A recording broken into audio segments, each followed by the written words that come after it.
ప్రభుత్వం అంటే గతంలో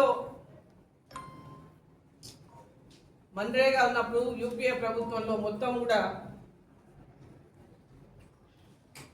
ఖర్చు పెట్టినటువంటి డబ్బులు 2 లక్షల కోట్లపై చిలికైతే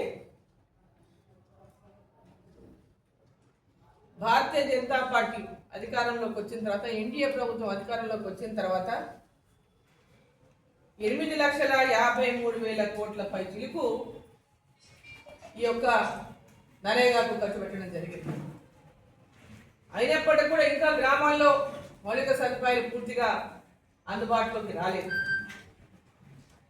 దీంట్లో ట్రాన్స్పరెన్సీ లేకపోవడం, పెద్ద ఎత్తున నిధులు దుర్వినియోగం అవుతుండడం,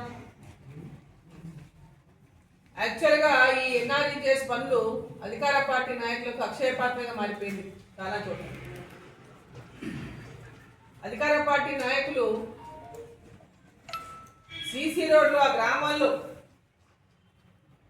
గ్రామ పంచాయతీ తీర్మానం పైన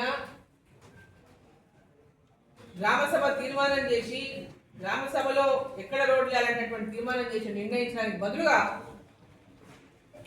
గతంలో టీఆర్ఎస్ ప్రభుత్వం అధికారంలో ఉంటే ఆ నాయకులు ఏదో డిసైడ్ చేస్తే అలా రోడ్లు వేయాలి.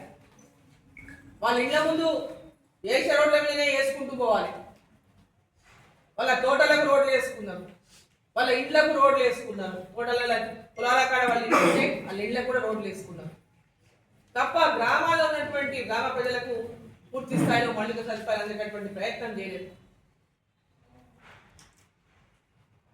ఈరోజు ఇప్పుడున్న అధికారంలో ఉన్నటువంటి పార్టీ ఎవరు అధికారంలో ఉంటే వాళ్ళు ఆ అధికారంలో ఉన్నటువంటి పార్టీ నాయకులు వాళ్ళ జేబులు నింపుకోవడానికి ఈ పథకం ఉపయోగపడింది, కానీ గ్రామాల లోపల మౌలిక సదుపాయాలు కల్పించడంలో విఫలమైంది.